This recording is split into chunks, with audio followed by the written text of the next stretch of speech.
هنتكلم النهارده عن نوع خطير جدا من انواع الشخصيات، وللاسف النوع ده ممكن يكون موجود في حياتك وانت مش واخد بالك. هو الشخص المنافق، وكلمه منافق ذكرت في القران الكريم وكمان مدرجه في معاجم اللغه العربيه، فما تتكسفش تقولها. وطبعا زي ما قلت لك ان الشخص المنافق ده في اغلب الاوقات بيكون خطير جدا ومؤذي لكل اللي حواليه، وعلشان كده النهارده هقول لك على بعض العلامات اللي لو لقيتها او اكتشفتها في اي حد انت تعرفه تعرف انه منافق وتحرص منه. فتابع معايا للنهايه لعلك تستفيد.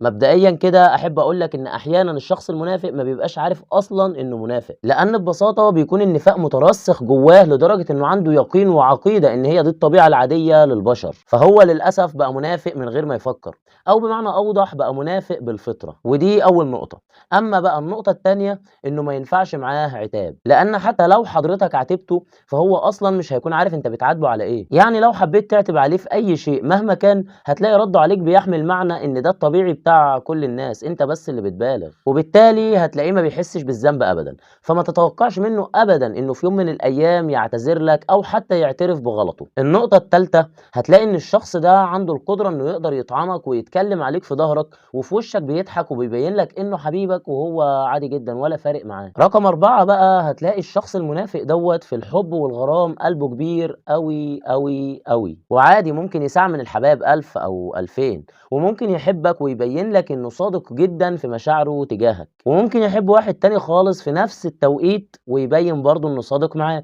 وممكن يعشق تالت وبرضه يبان إنه صادق. وأحب أعرفك برضه إن النوع ده من الشخصيات بيكون متصالح جدًا مع نفسه في الجزئية دي، يعني كلامك معاه عن الخيانة والإخلاص والكلام الفاضي ده كله بيبقى بالنسبة له قمة العبث. النقطة الخامسة بقى إن الشخص المنافق بيحب جدًا إنه يتهان، يعني بيكون مبسوط وأنت بتهينه وبتبهدله وبتسبه وبتلعنه وأنت بتواجهه بنفاقه، لأن فضلًا عن إنه مش بيحس بالذنب أصلًا، لأ هو كمان في اللحظة دي أو في لحظة إهانتك ليه بيحس إنك ظالمه، وإهانتك ليه بتدي له قوة ودافع إنه يقدر يرد عليك ويبجح فيك كمان، وممكن تلاقيه بيقول لك أيوه أنا منافق، أنا خاين، أنا كذاب، أنا غدار، أنا كذا وكذا وكذا، بس هنا بقى هو مش بيقول الكلام ده من باب الاعتراف بالغلط، لأ هو بس بيقول كل الكلام ده علشان أنت تحس بالذنب إنك يا عيني ظلمته وغلطت فيه، يعني تقدر تقول نوع من أنواع الألعاب النفسية المعقدة. النقطة رقم 6 إن النوع ده مش دايمًا بيكون فاقد الشعور بالذنب،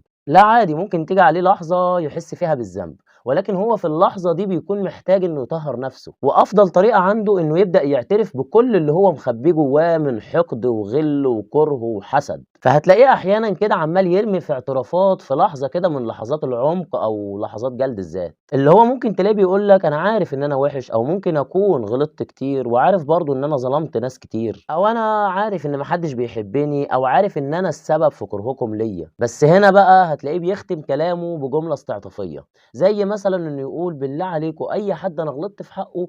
يسامحني، وممكن يبكي وممكن يعمل كل الحاجات اللي تخلّيك فعلًا تصدّق إن هو خلاص اتغيّر وإن هو فعلًا مظلوم، لإن هنا الاعتراف دوّة بيريّحه شوية وممكن يسكّن وجع ضميره، وفي ناس للأسف بتفهم إن الاعتراف دوّة بداية لطريق الإصلاح، وكونه إن هو اعترف بغلطه واعترف بذنبه واعترف بتقصيره، فدي حاجة كفيلة إن هو يتسامح علشانها، ولكن في الحقيقة بقى إن الشخصية دي أو النوع ده من الشخصيات بيكون عنده الاعتراف مجرد وسيلة فقط لا غير لتفريغ الطاقة السلبية ومحاولة منه إنه يكسب ثقة الأشخاص اللي حواليه مرة تانية، فبالنسبة له ممكن تكون مرحلة الاعتراف دي هي المرحلة الأولى والأخيرة في طريقه لإصلاح نفسه، وبعديها ضميره بيرتاح تاني بمجرد ما يسمع كلمتين حلوين من أي حد من اللي حواليه. وبعد كده بيرجع لنفاقه تاني، مفيش أي مشكلة خالص. النقطة رقم 7 بقى إن الشخص المنافق بيكون حريص جدًا إنه يحافظ على الأشخاص السُذج أو بين قوسين الأشخاص الطيبين زيادة عن اللزوم